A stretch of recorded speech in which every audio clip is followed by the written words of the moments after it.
Hello everyone, welcome to G centric. Gauss law discuss करने वाले हैं इस लेक्चर में। हम इससे पहले electrostatic force, electric field intensity और इलेक्ट्रिक फ्लक्स डेंसिटी डिस्कस कर चुके हैं। अच्छा, गाउस लॉ क्या है हम खुद से बना सकते हैं। गाउस एक फिजिसिस्ट था, उसने अपना ये लॉ जो बताया, ये जरूरी नहीं हम गाउस ने जो लॉ बताया उसको हम रटें, हम खुद से समझ सकते हैं इसको। तो इसको समझने के लिए चलिए इधर ध्यान दीजिएगा। मान लो एक ये क्यूबॉइड है, एक बॉक्स है। इस बॉक्स के अंदर कहीं कोई चार्ज है, अंदर मतलब बिल्कुल सेंटर पे होना जरूरी नहीं है, थोड़ा बहुत इधर उधर साइड में हो सकता है। तो यहां साइड में थोड़ा सा इधर बीच में एक चार्ज है। इस पॉइंट पर जो चार्ज है, उस चार्ज को अगर मैं बात करूं तो वो पॉजिटिव चार्ज है, प्लस क्यू पॉजिटिव चार्ज है। इसका मतलब इस चार्ज से इलेक्ट्रिक फील्ड लाइंस आउट हो रही होंगी।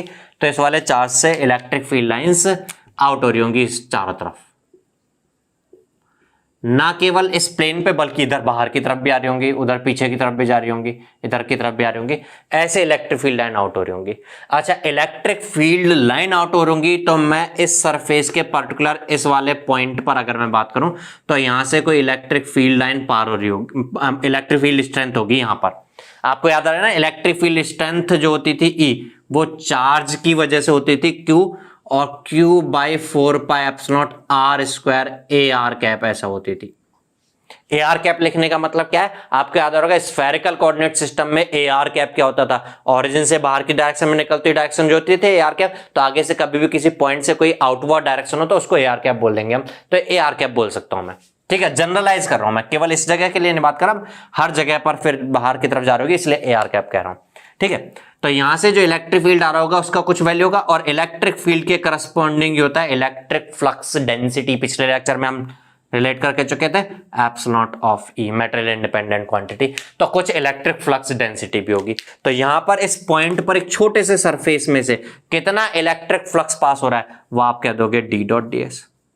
इस छोटे से सरफेस के बजाय अगर मैं इस आगे फ्रंट वाला, ये फ्रंट में दिख रहा है आपको सरफेस, इस फ्रंट वाले सरफेस से टोटल कितना फ्लक्स पास हो रहा होगा, तो मैं इस फ्रंट वाले सरफेस एरिया के लिए सरफेस इंटीग्रल कर लूं अगर मैं, तो इस सरफेस से कितना इलेक्ट्रिक फ्लक्स पास हो रहा है वो मिल जाएगा। अच्छा, मेरा एक क्वेश्चन, इस सरफेस के हर पार्ट से सेम फ्लक्स पास हो रहा होगा या डिफरेंट होगा? क्या बोलेंगे आप? डिफरेंट होगा। अगर मैं इस साइड की बात करता हूं तो ये सरफेस के नजदीक है चार्ज, तो यहां से ज्यादा डेंसिटी के साथ फ्लक्स पास हो रहा होगा। इस साइड इस कोने पे पहुंच जाऊं तो चार्ज दूर है यहां से, इसलिए यहां से फ्लक्स कम पास हो रहा होगा। तो अलग अलग जगह से अलग अलग हो रहा था, मुझे उससे मतलब नहीं, टोटल इस वाले सरफेस से कितना पास हो रहा होगा ये होगा। क्या केवल इस सरफेस से फ्लक्स पास हो रहा होगा या इलेक्ट्रिक फील्ड लाइन कुछ इस वाले सरफेस से भी पास हो रही होंगी? तो इधर से भी कुछ फ्लक्स होगा, इधर से भी कुछ फ्लक्स होगा, ऊपर से टॉप से भी कुछ फ्लक्स पास हो रहा होगा, ये नीचे बॉटम से भी कुछ फ्लक्स होगा, इस साइड से भी कुछ फ्लक्स होगा, बैक साइड से भी कुछ फ्लक्स होगा। अगर मुझे केवल इस सरफेस से नहीं बल्कि सब टोटल चारों तरफ से कितना फ्लक्स पास हो रहा होगा ये फाइंड करना है, तो मुझे क्या करना चाहिए? सरफेस इंटीग्रल करना चाहिए। केवल इसके लिए नहीं बल्कि सब के लिए, और सबको ऐड करके टोटल सरफेस इंटीग्रल करोगे तो वो हो जाएगा क्लोज्ड सरफेस इंटीग्रल। ये क्लोज्ड सरफेस इंटीग्रल से जो आएगा वो क्या आएगा? नेट आउटवर्ड फ्लक्स आएगा। नेट आउटवर्ड फ्लक्स बोल रहे हैं या टोटल आउटवर्ड फ्लक्स बोल रहे हैं, इस क्यूबॉइड के में से टोटल कितना आउटवर्ड फ्लक्स हो रहा होगा ये मिल जाएगा। तो साइन नेट बोल दे रहा हूं मैं, ये है नेट आउटवर्ड फ्लक्स। अब इस नेट आउटवर्ड फ्लक्स के बारे में क्या कह सकते हैं हम? गाउस लॉ यही बताता है, क्या बोलता है समझना। मैं अगर इस चार्ज की वैल्यू +5 कूलम रखता हूं, नेट आउटवर्ड फ्लक्स की कुछ वैल्यू होगी, क्या होगी वो नहीं बोलना मैं। अगर इस +5 कूलम के पड़ोस में ही थोड़ी सी दूर एक और +5 कूलम का चार्ज प्लेस कर देता हूं, तब भी उतना ही फ्लक्स पास हो रहा होगा, या इस पॉजिटिव की वजह से भी कुछ आउट होगा तो टोटल फ्लक्स बढ़ जाएगा? बिल्कुल बढ़ जाएगा, नेट आउटवर्ड फ्लक्स ज्यादा हो जाएगा। अगर इस +5 कूलम के पड़ोस में जो चार्ज मैंने प्लेस किया है वो +5 कूलम का प्लेस ना करके -5 कूलम का प्लेस कर देता हूं, उतनी नेगेटिव वैल्यू का प्लेस कर देता हूं, तो इसकी वजह से इलेक्ट्रिक लाइन अंदर जा रही होंगी। तो इस पॉजिटिव की वजह से जितनी बाहर आउटवर्ड होगा, उस नेगेटिव की वजह से टोटल उतना ही इनवर्ड हो रहा होगा। नेट आउटवर्ड फ्लक्स कैलकुलेट तो कर सकते हो आप, लेकिन वैल्यू क्या बोलोगे, क्या आएगा रिजल्ट? 0 आएगा। जितना पॉजिटिव 5 कूलम की वजह से आउट हो रहा है उतना नेगेटिव 5 कूलम की वजह से इनवर्ड हो रहा है, तो टोटल नेट आउटवर्ड फ्लक्स क्या हो जाएगा? 0 हो जाएगा। अच्छा, अगर मैं +5 कूलम के साथ +5 कूलम रख रहा था तो ज्यादा हो रहा था, -5 कूलम किया तो 0 हो गया, और +3 कूलम रखूं अगर मैं तो +5 कूलम की जाए +3 कूलम अगर और आ गया तो थोड़ा सा बढ़ जाएगा। और अगर मैं -3 कूलम कर दूं तो थोड़ा कम हो जाएगा, 0 तो नहीं होगा, थोड़ा कम हो जाएगा। +5 कूलम और -3 कूलम अगर हुआ तो केवल अकेला +5 कूलम की वजह से जितना फ्लक्स होता उससे थोड़ा कम हो जाएगा। और अगर दोनों सेम थे +5 और -5 तो 0 हो गया था।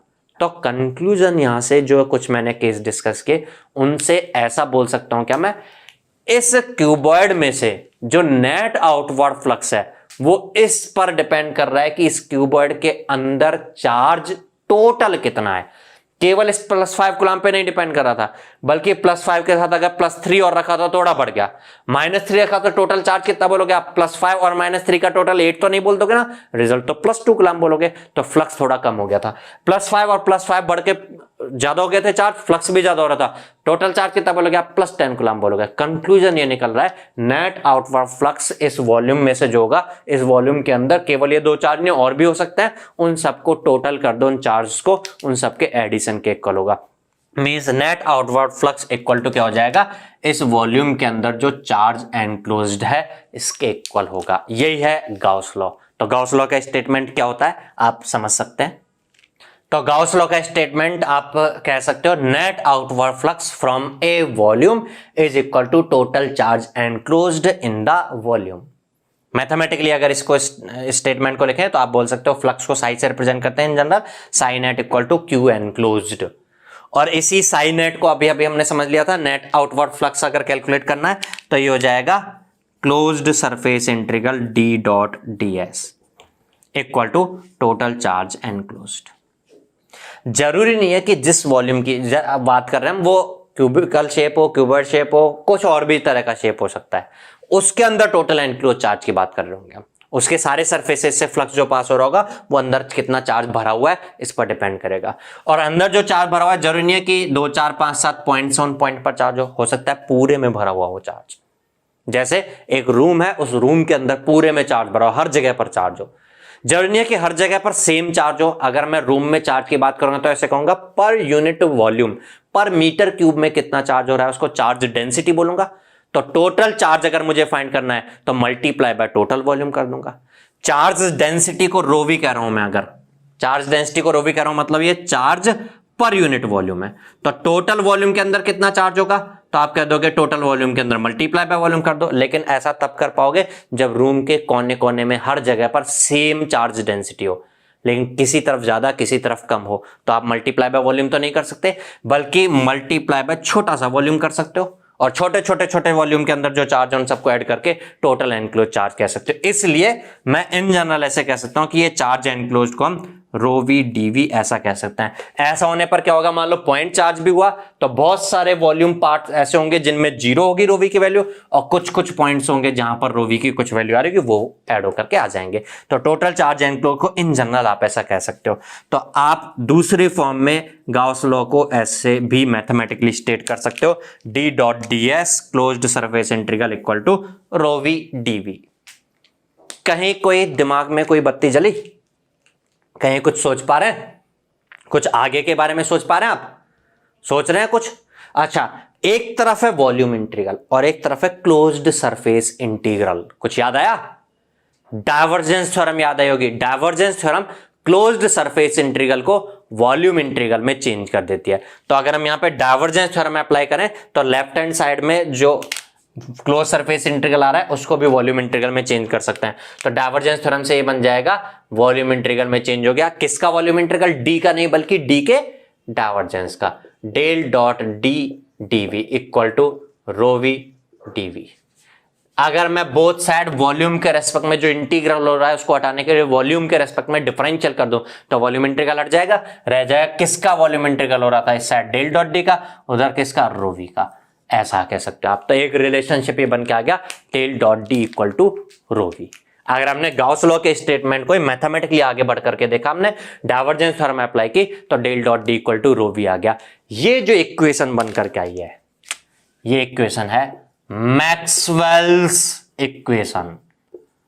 आपको याद आ रहा होगा जब हम सिलेबस डिस्कस कर रहे थे तो मैंने बताया था सारा मैथोपोडियम 4 मैक्सवेल इक्वेशंस के लिए करेंगे, उनमें से ये एक मैक्सवेल इक्वेशन आ गया, मैं इसको मैक्सवेल्स फर्स्ट इक्वेशन बोल दे रहा हूं भाई। एक आ गई ना मैक्सवेल्स फर्स्ट इक्वेशन, इसका मतलब ये कुछ ऐसा नहीं है कि आपको याद आ रहा होगा जैसे न्यूटन्स फर्स्ट लॉ स्पेशल है, न्यूटन सेकंड लॉ स्पेशल है, आपसे कोई न्यूटन सेकंड लॉ पूछता है तो आप फर्स्ट लॉ नहीं बताते हैं, ऐसा नहीं है यहाँ पर। ऐसा नहीं है कि फर्स्ट इक्वेशन है अगली वाली को सेकंड इक्वेशन बोलेंगे। फर्स्ट इसलिए बोल रहा हूं जो 4 है उनमें से एक ये सबसे पहले आई है, इसलिए फर्स्ट बोल दिया है मैंने इसको।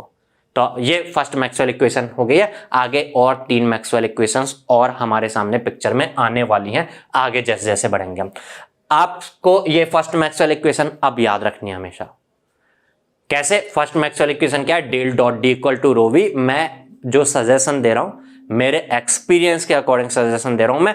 अगर आप इसको याद नहीं रखना चाह रहे हैं, मेरी बात को गौर से नहीं देख रहे हैं, मेरे को सीरियसली नहीं ले रहे हैं, आगे प्रॉब्लम होने वाली है आपको। इसलिए मेरे सजेशन को मान लीजिएगा, आगे जाके समझ में आएगा कि आपने याद रखा तो कितना फायदा हुआ आपको।